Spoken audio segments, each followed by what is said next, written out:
அக்னி நட்சத்திரத்தின் போது ஒரு வாரம் கும்பகோணம் எல்லா சைட்லையுமே ஓரளவு பரவலாக மழை பெஞ்சு குளிர்ச்சி பண்ணார். 2 நாளாக ஒரே கும்பகோணத்தில் வெயில் புழுக்கம் ரொம்ப தாங்கலை. இப்போ மறுபடியும் இன்றைக்கி ஈவினிங் ஒரு இடி மின்னல் ரொம்ப இல்லை, இடியோட ஒரு கூடிய ஓரளவு வழிஞ்சோடிய மழை பெஞ்சின்னு இருக்குது கும்பகோணத்தில். ஜேன்னு இருக்கும் மருத்துவத்தில் 2 வீலர்ஸ்லாம் இந்த நேரத்தில் கிராஸ் பண்ணுறதே கஷ்டம். ரொம்ப அருமையாக இருந்துட்டுருக்கு. இடி மின்னலோடு இருக்குது. மடத்து தெரு போயின்ட்டுருக்கேன்.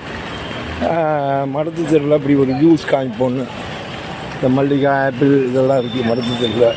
தண்ணி இந்த இடத்துல எப்போதுமே தேங்கி தான் இருக்கும், நின்று தான் ஓடியும்.